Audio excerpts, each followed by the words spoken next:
অবশেষে সাকিব আরোহীর video call ফাঁস হলো।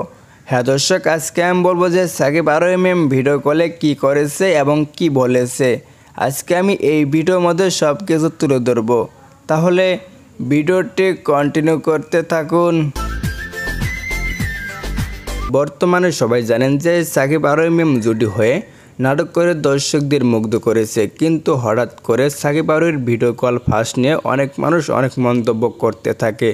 হ্যাঁ দর্শক, আজকে আমি বলবো যে সাকিব আরোহী ম্যাম ভিডিও কলে কি করেছে এবং কি বলেছে। আজকে আমি এই ভিডিওর মধ্যে সব কিছু বলে দিব। সাকিব আরোহী ম্যাম ভিডিও কলে এসে বলেছে, আমরা তো তেমন কিছু করি না যে স্কুল গ্যাং সিদ্ধান্তী নাটক থেকে বাদ দেবে, তার বাদ দেওয়ার কারণটা কি এটা আমরা জানতে চাই। এটা একদম সরাসরি বলেছে ভিডিও কলে এসে সাকিব আরোহী ম্যাম। আর একটা কথা বলেছে, ডিরেক্টর আর্থিক সজীব ভাইয়ের কোনো দোষ নাই, মিরাজ খানের জন্য স্কুল গ্যাং সিদ্ধান্তী নাটক থেকে বাদ দিয়েছে। এটা তো আপনারা সবাই জানেন, আমরা ভালো কিছু করতে চাইলে মিরাজ খানে এটা সহ্য হয় না। সাকিব আরোহী ম্যাম এই কথা কেন বললো, এটা আমি এখন আপনাদের মাঝে সবকিছু বলে দেব।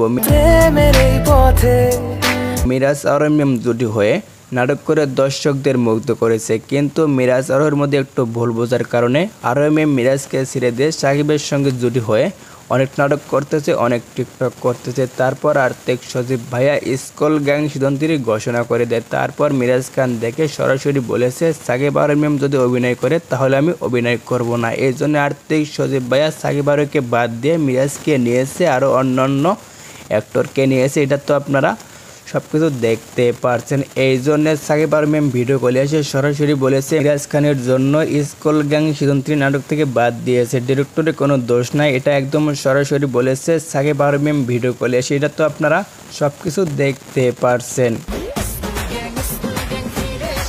স্কুল গ্যাং সিজন 3 শুটিং শুরু হয়েছে, আপনারা খুব শীঘ্রই স্কুল গ্যাং সিজন 3 দেখতে পারবেন। কিন্তু কষ্টের বিষয়, সাকিব আরোহীকে দেখতে পারবেন না শুধুমাত্র মিরাজ খানের জন্য। By the boy, school gang season 3 দেখার জন্য কে কে অপেক্ষা করতেছেন এটা অবশ্যই আপনারা কমেন্ট বক্সে জানিয়ে দিবেন।